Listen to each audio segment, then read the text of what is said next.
cas, très heureux pour cet après-midi passé hier. Votre pasteur Samuel Saez est absent. Il est dans un rassemblement, il a été l'orateur d'un rassemblement d'ados à Dessines. Est-ce que vous savez où se trouve Dessines? Ouais, près de Lyon, dans le Rhône. Voilà, et peut-être que vous avez été étonné aussi à l'entrée tout à l'heure de voir Catherine avec des livres. Alors je voudrais simplement vous expliquer ceci, c'est que bon, ce don spirituel qu'on vient d'entendre exprime bien ce qui se passe. Jésus est présent ici dans ce lieu. Et moi, il m'est arrivé pour la première fois de ma vie d'entrer dans un lieu comme celui-ci, alors que jamais je n'avais entendu parler de Dieu dans ma famille. C'était des communistes athées, on ne parlait pas de ça. La religion, c'était l'opium du peuple. Et puis, le Seigneur s'est manifesté miraculeusement. Et il y a quelque temps, j'étais en Corse. Qui connaît la Corse? Ouais. L'île de Beauté. Et j'ai fait une rando. Et dans cette rando, j'étais tout seul. Et j'ai eu l'idée de me raconter tout ce qui m'était arrivé depuis que j'avais rencontré le Seigneur. 5 heures après, j'étais dans des paysages extraordinaires, merveilleux, comme il y en a là-bas. Et j'étais émerveillé, mais pas par les paysages. J'étais émerveillé d'avoir vu tout ce que Dieu avait fait dans ma vie. Il y avait une logique, il y avait un enchaînement, quelque chose qui était divinement dirigé. Alors, j'ai eu l'idée de l'écrire. Au début, pour moi, pour mon entourage, et puis progressivement, l'idée d'en faire un livre est venue. Et ça a dormi. Ça a dormi un petit peu parce que je suis paresseux, mais aussi parce que je me disais, wow, qui sait que ça va intéresser? Puis après l'avoir fait lire, certains ont dit, ça pourrait faire un livre. Et le bébé est né. Voilà. Et il est là au mois d'avril. En plus, tarif promotionnel, 15 € au lieu de 19. Et il est sorti grâce aux éditions Viens et Vois. Vous savez que les Assemblées de Dieu, dont nous faisons partie, ont tout un tas de services et d'actions comme ça, comme ces éditions Viens et Vois. C'est la première fois que je faisais ça. Et j'ai découvert vraiment des professionnels qui font ce travail de lecture, de relecture, d'imprimerie et de diffusion d'une manière vraiment au service de Dieu, et ça glorifie vraiment Dieu. Vous allez voir sur viensetvoix.fr. Alors ce matin c'est particulier. Mon thème, c'est le titre du livre, mais ça n'a rien à voir avec le livre. Je cherche un homme.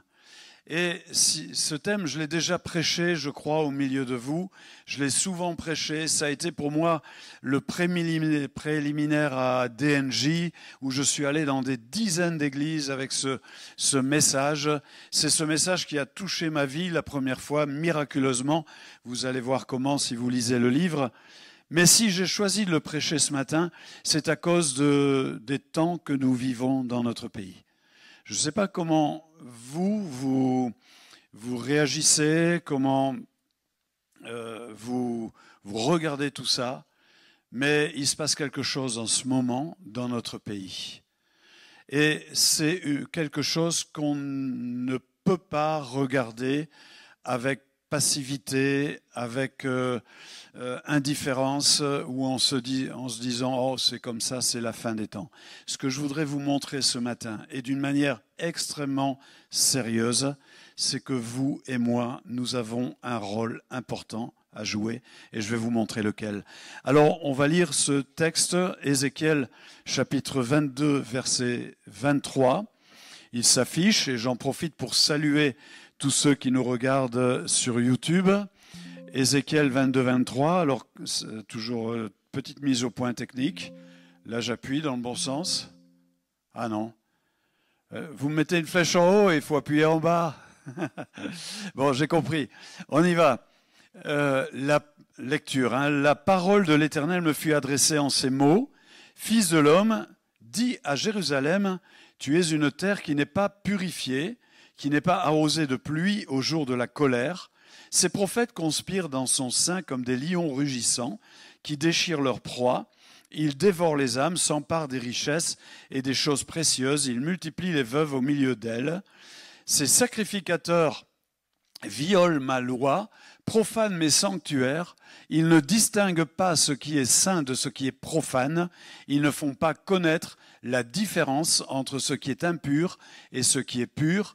Ils détournent les yeux de mes sabbats et je suis profané au milieu d'eux. Ces chefs sont dans son sein comme des loups qui déchirent leur proie. Ils répandent le sang, perdent des âmes pour assouvir leur cupidité. Et ces prophètes ont pour eux des enduits de plâtre, de vaines visions, des oracles menteurs. Ils disent « Ainsi parle le Seigneur, l'Éternel », et l'Éternel ne leur a pas parlé. Le peuple du pays se livre à la violence, commet des rapines, opprime le malheureux et l'indigent, foule l'étranger contre toute justice. Je cherche, c'est Dieu qui parle, parmi eux un homme qui élève un mur, se tienne sur la brèche devant moi en faveur du pays, afin que je ne le détruise pas, mais je n'en trouve pas.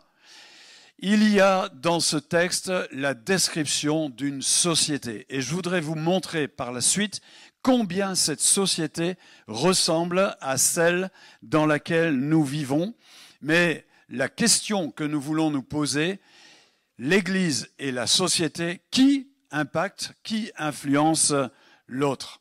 Dans ce passage, il y a une société qui est dans le noir, qui a perdu ses repères, et elle est dépeinte avec 4 pouvoirs, le pouvoir spirituel, le pouvoir religieux, le pouvoir politique et le pouvoir du peuple, pouvoir populaire. Les prophètes, regardez comment commence le texte. Les prophètes conspirent comme des lions rugissants qui déchirent leur proie.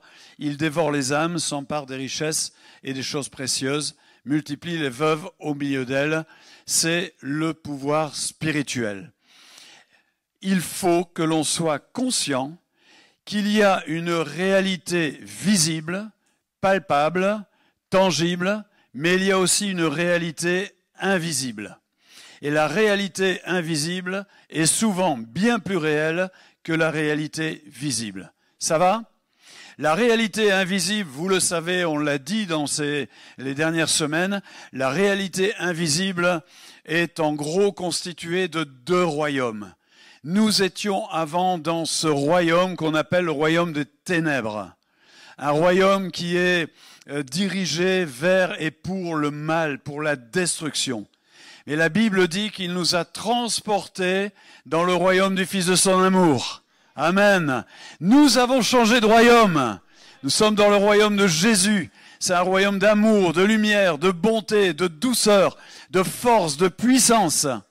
Mais le pouvoir spirituel existe toujours. Et il est toujours bon de savoir que derrière des décisions qui sont prises au niveau de notre nation, au niveau de notre environnement proche, des décisions qui sont prises, il faut toujours savoir qu'elles sont animées par un royaume, et ce royaume n'est pas le royaume de Jésus. Il faut savoir qu'il y a des forces, il y a des puissances qui agissent. C'est une réalité. Regardez, ils rugissent comme des lions.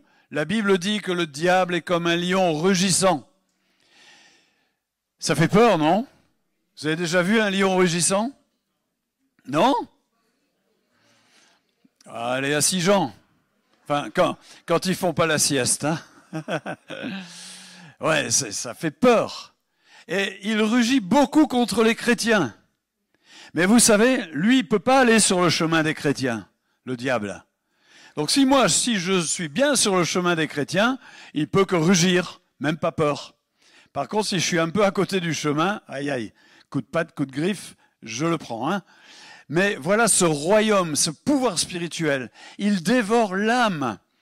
Son seul désir, même en étant tout gentil avec nous, en nous promettant des belles choses, c'est de nous perdre et qu'un jour, nous puissions être jetés dans les temps de feu qui a été préparé pour le diable et pour ses anges.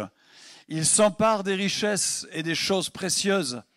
Vous n'avez pas remarqué aujourd'hui comment tout est bafoué, foulé aux pieds. Une des plus belles choses, c'est le mariage, le couple, la famille, les enfants. Vous n'avez pas remarqué comment tout ça aujourd'hui, c'est pulvérisé, c'est anéanti, c'est visé comme ciblé. C'est le pouvoir spirituel, mais aussi le pouvoir religieux. Les sacrificateurs, ce pouvoir religieux, on en entend beaucoup parler aujourd'hui. Des sectes, des scandales religieux, et puis des religions qui s'étendent, qui veulent prendre le pouvoir.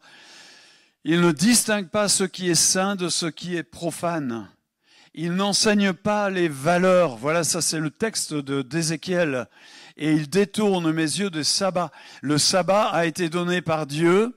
C'est le samedi, mais c'est un temps de relation avec lui. C'est un temps où on se réjouit de toute sa bonté, de tout ce qu'il fait dans nos vies. Mais ils veulent détourner mes yeux pour faire de la religion quelque chose de fatigant, de laborieux, où on n'est jamais certain si on a fait assez d'efforts et de sacrifices pour peut-être lui plaire. Le sabbat, c'est le repos. Amen. Vous êtes dans le sabbat ce matin? Vous allez dire non, on est dimanche, mais on est dans le sabbat quand même. C'est un autre sujet. Il y a les chefs, pouvoir politique. Alors, est-ce qu'il faut en parler du pouvoir politique? Regardez tout ce qui est écrit au sujet du pouvoir politique. Pouvoir politique, bon, je fais pas un dessin, on continue. Ce sont des loups qui déchirent. Alors qu'on attend, qu'on entend dans leur discours, un discours de service, de bienveillance, de désir de bonheur pour la population, tout ce qu'ils recherchent, c'est le pouvoir, à tout prix. Alors, le texte d'Ézéchiel dit qu'ils sont cupides. Vous savez ce que ça veut dire, cupide? Ils aiment l'argent. C'est vrai ou pas? Bon, allez, on continue. Et ils sont épaulés par les prophètes. C'est intéressant, ça. C'est intéressant que dans le texte, ils sont épaulés par le prophète. Et on sait quelquefois que derrière des hommes politiques, il y a aussi des influences spirituelles par des relations avec des sociétés secrètes ou toutes sortes d'autres choses de consultation. Alors voilà ce que dit. Et puis ensuite, il y a le peuple. C'est le peuple... Eh bien, c'est un pouvoir également qui se manifeste par de la violence. Je cite Ézéchiel, je ne suis pas en train de lire le journal là. La violence par des vols, par des inégalités sociales et par la difficulté des problèmes d'intégration de l'étranger. Vous vous rendez compte, tout ça, ça a été écrit il y a plus de 25 siècles et on a l'impression que c'est le journal d'aujourd'hui. Alors mon propos ce matin, c'est pas de décrire ça, mais c'est de regarder les conséquences. On vit dans une société malheureuse, dépressive, triste, désespérée, désorientée et très en colère, à fleur de peau. Imaginez un peu une nuit sans lune. Il n'y a pas de lumière, pas de téléphone. Quand je dis pas de téléphone, c'est à cause de la petite lumière qu'il y a derrière votre téléphone. Pas de lampe torche, pas de bougie, c'est le noir absolu. Question?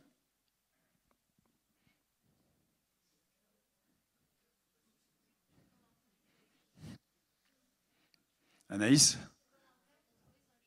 Comment faire pour trouver son chemin? Eh oui. Si notre société est comme une nuit sans lune, sans téléphone, sans lumière, sans éclairage, il n'y a pas de repère. Et nous avons autour de nous, là, peut-être le voisin, la voisine, dans la famille, des tas de personnes qui sont paumées dans leur vie. Ils ne savent pas de valeur, toutes les valeurs sont déstructurées, pas de repères.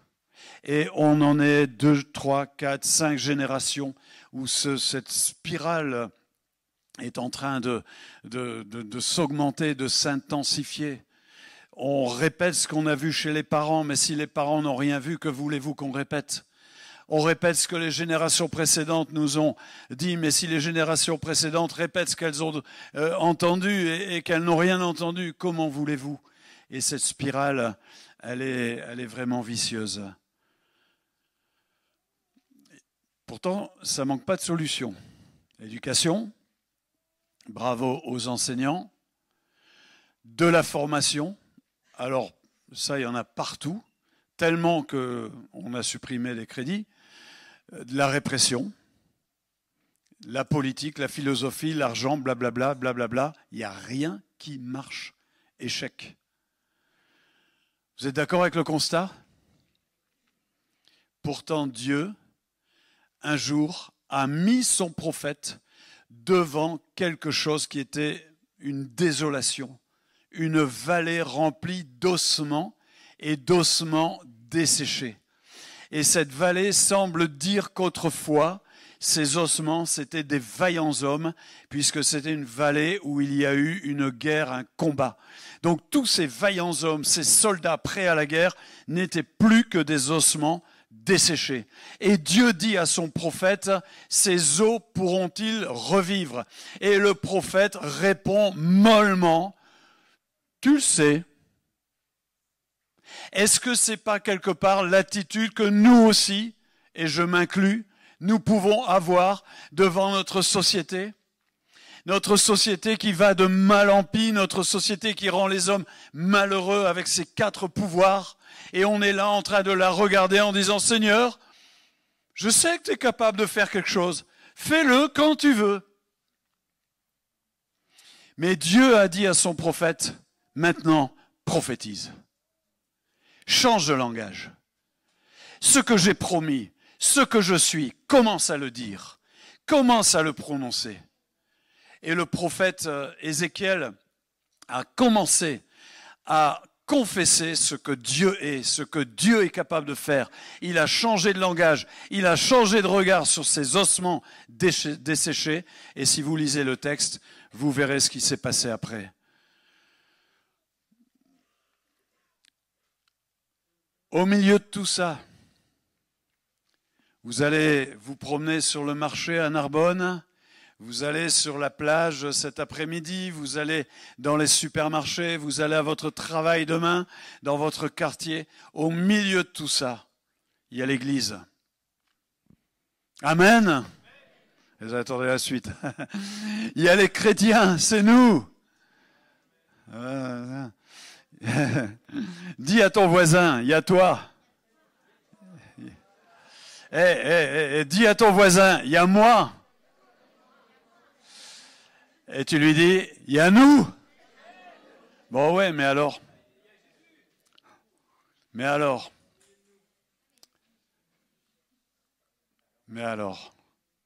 On se souvient d'Esther. Esther était dans un moment très difficile aussi. Parce que au moment où, lisez le livre d'Esther, c'est un livre, il n'y a même pas écrit Dieu dedans. Et pourtant, Dieu est du début jusqu'à la fin du livre. Comme Dieu dans nos vies, il est invisible, mais il est partout dans notre vie. Et il se passe quelque chose de terrible. Un massacre est programmé de tous les Juifs. Mais Esther est la favorite du roi. Et elle se pose pas de questions, elle aussi. Elle dit, mais c'est la folie, il y a une potence, il y a tout ça pour son cousin Mardoché. Et Mardoché, il est tranquille. Il dit, mais Esther, tu te rends pas compte? C'est pour un moment comme celui-ci que tu es parvenu à la royauté. Tu n'avais pas pensé à ça? Que tu avais un rôle à jouer qui pouvait tous nous sauver? Ah oui, c'est vrai. Et elle va jouer son rôle. Et aujourd'hui, le Seigneur dit à l'Église, la société va de mal en pis, la France va de mal en pis, mais qui sait si c'est pas pour un jour comme aujourd'hui que toi, l'Église de Narbonne, tu as été implanté ici. Ah, ouais, ça va, ça se réveille un peu. Hein? Mais quel impact? Comment avoir cet impact? C'est simple. Dieu dit, je cherche un homme. Comprenez, un homme, une femme. Ah, je voyais déjà les sœurs qui disent, ouais, chouette, c'est pas moi. Ben si, un homme, une femme. Regardez bien, il ne dit pas, je cherche une organisation. Il ne dit pas, je cherche une structure. Il ne dit pas non plus, je cherche une grosse somme d'argent. Il dit, je cherche un homme. Et même, il ne dit pas qu'il cherche un super-homme, une super-femme, un super-héros. Après, je ne sais pas comment on dit, une super-hérote? Non? Une super-héroïne, merci. Mais c'est important ça, parce que quelquefois on dit non au Seigneur, parce qu'on se sent tellement petit, tellement insignifiant, tellement transparent, on se sent tellement mal équipé, mal préparé. Mais Dieu ne regarde pas ça. Il dit, je cherche un homme, je cherche une femme. Regarde tout ce qui se passe autour de toi. Ça va de mal en pis, mais arrête de rester indifférent, les bras ballants, vaincus. Arrête de réserver tes chants de victoire quand tu es entre les quatre murs de l'église, mais commence à vivre cette victoire dans la société. Je cherche un homme. Alors qu'est-ce qu'il attend de cet homme? Quel est son programme? Qui a déjà construit un mur ici? Un mur, c'est une séparation. C'est ça, hein? Je cherche un homme qui vive une vie séparée. Je cherche un homme qui fasse la différence. Notez que cette idée de séparation, elle est dès la naissance de l'Église. Quand Pierre dit « sortez du milieu d'elle ». Sortez du milieu d'elle. Jésus qui prie, il dit que nous ne sommes pas du monde. Nous sommes dans le monde, mais nous ne sommes pas du monde. Et nous avons un monde qui est expert en influence. D'ailleurs, on en a même fait un métier, les influenceurs. Un monde qui rentre par toutes les pores de notre peau et qui essaye d'apporter ses valeurs, ses idées, ses raisonnements, ses objectifs. Mais nous ne sommes pas du monde. Nous, on est du ciel. On est citoyens des cieux. Hébreu dit notre citoyenneté est dans les cieux et la vraie traduction, c'est notre bourgeoisie est dans les cieux. On est des bourgeois du ciel. Vivre séparés. Avant, les religieux, les gens qui avaient une religion avaient une tenue et on les reconnaissait tout de suite. C'est vrai, hein? Vous prenez par exemple des moines bouddhistes, ils sont habillés en jaune et tout de suite vous dites « Ah, c'est un moine bouddhiste ». Prenez un prêtre catholique, voilà. Aujourd'hui, on n'a pas de différence vestimentaire. Mais il faut quand même que cette différence, elle se voit et elle se verra dans nos positions. Dans nos positionnements. Quelquefois, c'est Martin Luther King qui, quand il luttait contre l'esclavage, la discrimination, la ségrégation, il parlait aux chrétiens et il dit, mais ce qui manque dans l'Église, ce sont des esprits forts. Aujourd'hui, on ne peut pas se payer le luxe d'être faible. Sinon, on va se faire manger. Et c'est pour ça que nos positions, nos réactions, nos avis, nos valeurs doivent être celles de Jésus et nous devons bien les tenir lorsqu'on est en difficulté. Amen. Bon, on a le droit à des petits mensonges. Hein? Ben non. Même si en disant la vérité, on risque d'être perdant. Eh oui. Parce qu'il est important qu'on nous reconnaisse comme des enfants de lumière. Parce que dans les Actes des Apôtres, quand on voyait les chrétiens, d'ailleurs ces gens-là, on les appelait les chrétiens, ça veut dire Christianos, des petits Christ. On les reconnaissait, on n'avait qu'un mot pour les qualifier, des petits Christ. Parce qu'il est écrit qu'on les reconnaissait pour avoir été avec Jésus. Et ça, aujourd'hui, c'est quelque chose d'important. Nous devons être des signatures, nos positions. Mais un mur, c'est du boulot. Ceux qui ont levé la main tout à l'heure. Hein, c'est du boulot, un mur. Hein? Oh là là. Moi, c'est Joseph Banot et Jean-Pierre Boita qui m'ont appris à faire un mur. Alors, je ne sais pas s'ils sont là, les frères, mais ils sont toujours bien droits. Et concernant notre frère Joseph, mon voisin a été un de ses anciens élèves. Il m'a dit, mais t'as le meilleur que je connaisse. C'est bien, hein? Ben, qu'est-ce que c'est fatigant? Oh là là!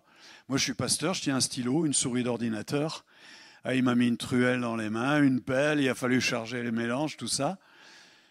Ben oui, je cherche un homme qui n'a pas peur de l'effort, qui n'a pas peur de faire des efforts pour faire de sa vie une vie de disciple, qui n'a pas peur de construire un mur brique après brique pour que sa personnalité grandisse à l'image de Jésus.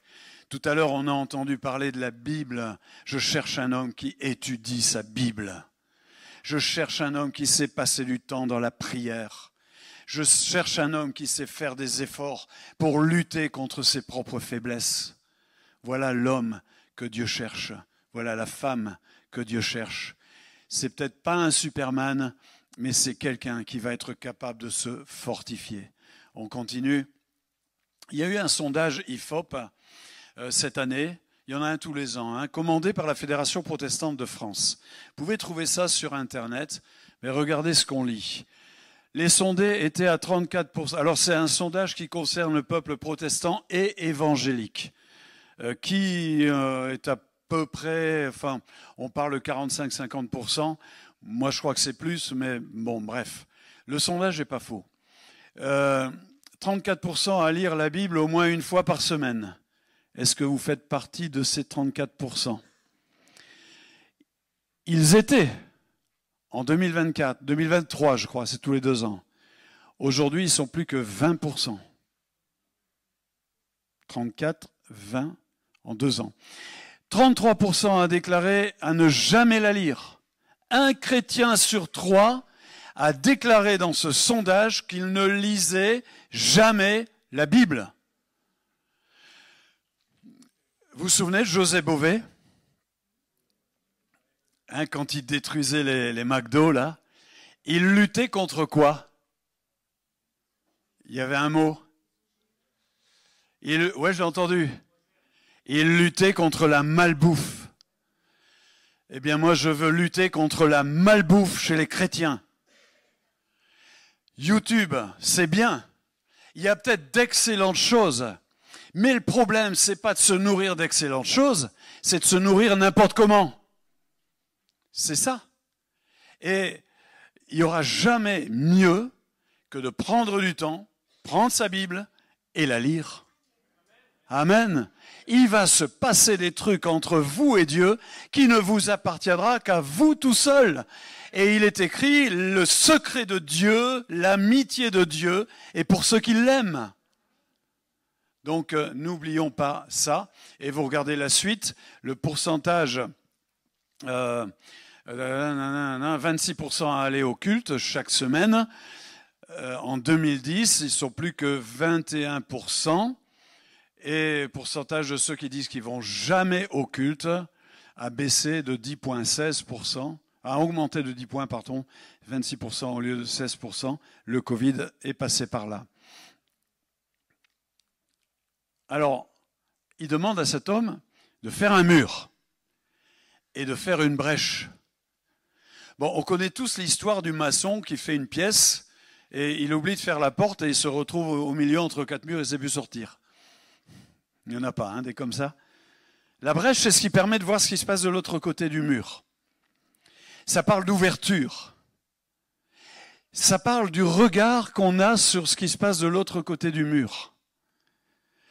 Le danger numéro 1 de l'Église, c'est le repli sur soi, ce qu'on appelle l'entre-soi. Le danger numéro 1 de l'Église, c'est progressivement de dire « Oh, qu'est-ce qu'on est bien ensemble !» On est bien ensemble, hein? C'est vrai, hein? On se régale. Mais notre mandat, donné par Jésus dans Matthieu 28, c'est pas d'être ensemble, c'est d'aller. C'est de passer la brèche et de regarder. Et quel est notre regard? Regardez Jésus, il voit l'homme, le jeune homme riche. C'est un hypocrite, ce jeune homme riche, il est attaché aux valeurs matérielles et il fait semblant d'être spirituel. Jésus le regarde. Il est écrit, il le regarda et le jugea. Non? Il le regarda et il l'aima. Et voilà comment nous sommes appelés. Cet homme que Dieu cherche, c'est un homme qui regarde à travers le mur et qui regarde le monde avec bienveillance, avec amour. Il a de l'intérêt, même si ce monde fait des choses abjectes, incompatibles avec notre vie, c'est avec l'amour de Jésus qu'il regarde ce monde. Amen. La première fois que j'ai fait une expérience, j'ai touché un petit peu aux substances illicites, comme on dit, c'était par recherche de Dieu, aussi étonnant que ça puisse paraître. Et la première fois que j'ai goûté à cette substance qu'on appelle l'acide, le LSD, je suis allé le raconter à mon frère qui était chrétien. Je lui ai dit « Waouh, j'ai trouvé comme toi, ce que tu as trouvé dans ton église, moi je l'ai trouvé aussi. » Je ne sais pas comment j'aurais réagi si on m'avait dit ça, mais je lui ai tout raconté. Il m'a écouté patiemment. À aucun moment il ne m'a jugé. À aucun moment il ne m'a fait la leçon. À aucun moment il ne m'a fait la morale. Et il m'a dit, tu as fait une bonne expérience? J'ai dit oui. Et il m'a dit, c'est bien. Essaye de ne plus recommencer. Et cet amour qui était en lui m'a complètement désarmé. S'il m'avait dit, ouais, j'aurais avancé des arguments. LSD, les trois syllabes, loué soit Dieu, j'avais les arguments, moi. Je savais quoi lui répondre. Mais il m'a répondu avec de l'amour. Waouh, ça m'a désarmé. Et dans sa parole, il y avait un élément surnaturel, parce que plus jamais je n'ai touché à ça. Et quand j'ai été mis en contact, quelque chose m'a empêché de le faire. C'est comme ça qu'on veut regarder le monde. Arrêtons de juger, de critiquer ce monde. On était comme eux avant. Et si on n'avait pas Dieu, on ne serait pas mieux, on serait peut-être pire. Notre mandat, c'est d'aimer ce monde. C'est d'aimer le pécheur. C'est d'aimer celui qui sent mauvais. Notre mandat, c'est de le regarder avec bienveillance. Et déjà de lui apporter l'amour de Jésus-Christ, pas de lui apporter des discours, mais de lui apporter des gestes qui font qu'ils vont se sentir bien avec nous. L'intérêt pour l'autre, c'est aussi s'intéresser. C'est aussi s'intéresser. Ah ouais, s'intéresser, c'est pas cautionner. Hein. S'intéresser, c'est pas se mélanger, se rendre complice. S'intéresser, c'est le chemin qui passera, par lequel passe... voilà, c'est par là que passe le chemin pour trouver son cœur. Vous savez, j'ai mis de l'ordre, des fois c'est en désordre. Et puis la prière, qui intercède pour moi en faveur du peuple. La prière. On se souvient de notre frère Rilmer et de ce qu'il a dit dans son pays, le Pérou, et comment la prière des chrétiens avait commencé à changer les choses, à faire disparaître le terrorisme, à faire baisser la consommation de coca. En Argentine, Liam est venu, mais on y était allé avec Philippe bien des années auparavant. Et on a vu aussi comment le peuple de Dieu avait réussi à atteindre le milieu politique pour conseiller aux hommes politiques des principes qui font qu'un pays est béni par Dieu ou pas, sans prendre des positions à droite, à gauche ou au milieu. On a vu l'influence de l'Église sur ce pays. En 1982, à Leipzig, une église a décidé de prier pour la chute du mur de Berlin. Et ce mouvement qu'on a appelé le mouvement des bougies et des prières, parce qu'à chaque fois que quelqu'un priait, il mettait une bougie. Ce mouvement, en 1989, atteignait 70 000 personnes dans le pays, en Allemagne. 70 000 personnes qui étaient rassemblées devant le mur au moment où il s'est effondré. Beaucoup sont d'accord pour dire aujourd'hui que ces mouvements de prière qui durent quelquefois 10 ans sont des mouvements de prière qui finissent toujours par changer les choses. Je n'ai pas trouvé le document, mais il existe un document qui montre la décennie de la moisson, la décennie de la Pentecôte, la décennie de l'Évangile. À chaque fois, à la fin, il y a eu quelque chose d'extraordinaire qui a changé la marche du monde. Aujourd'hui, on est dans MM33, où toutes les églises du monde entier sont engagées dans un projet de prière, d'implantation de nouvelles églises jusqu'en 2033 pour célébrer les 2000 ans de la mort de Jésus par une grande victoire mondiale. La prière est quelque chose qui change les choses. Et c'est pas pour faire un devoir de dire, mais c'est quand même quelque chose qu'on est obligé de constater. Dans toutes les églises, c'est la moins fréquentée de toutes les réunions.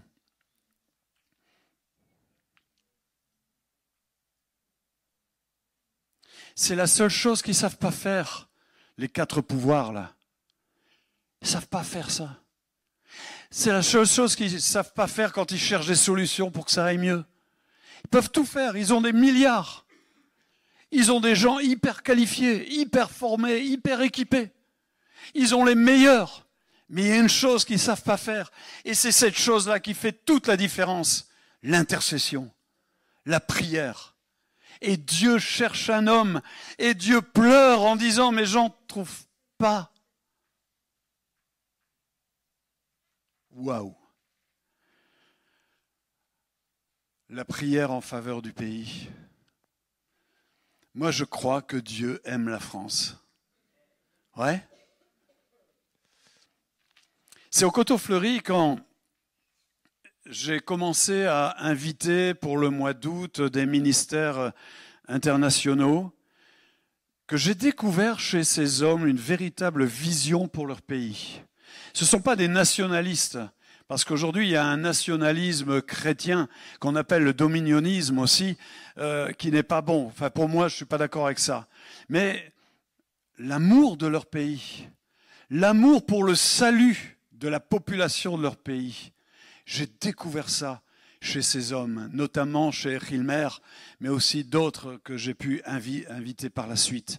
Et c'est quelque chose qui a gagné mon cœur. Un jour, j'écoutais, c'était un lundi de Pâques, repos, tranquille, on habitait là-haut, et j'écoutais RMC, et à RMC, il y avait un animateur qui s'appelait Gilbert Bourdin, et il avait interrogé sur Pâques. C'est quoi Pâques ?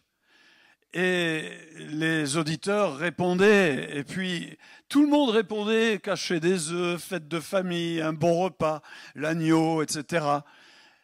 Et moi, plus j'entendais ça, plus je me sentais revêtu d'une tristesse. Quelque chose, je me dis, c'est pas possible que j'habite dans un pays qui sait même pas ce que c'est que Pâques.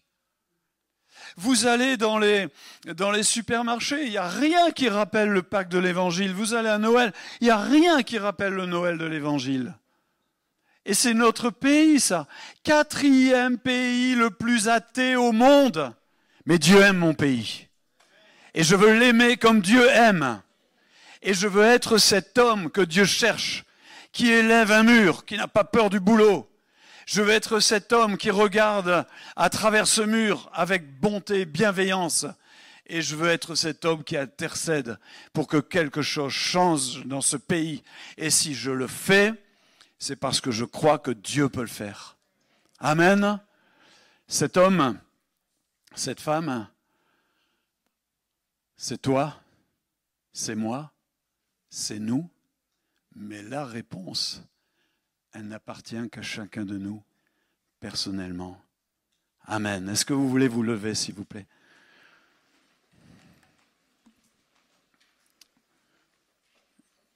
Seigneur, on est devant toi ce matin et on se réjouit de t'appartenir, de savoir qu'on est parfaitement sauvés, que nos noms sont écrits dans le livre de vie, et de savoir aussi que si tu devais nous reprendre à l'instant même, c'est directement au ciel qu'on irait, comme ta parole le dit.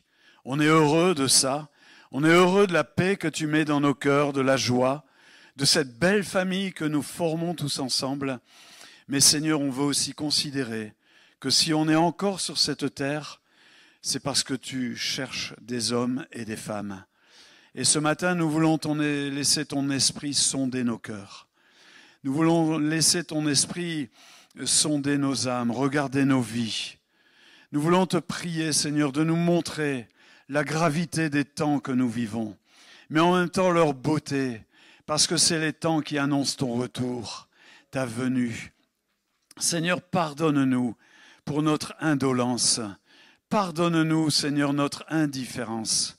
Pardonne-nous, Seigneur, de regarder tout ça hébété en chantant le dimanche des cantiques de victoire.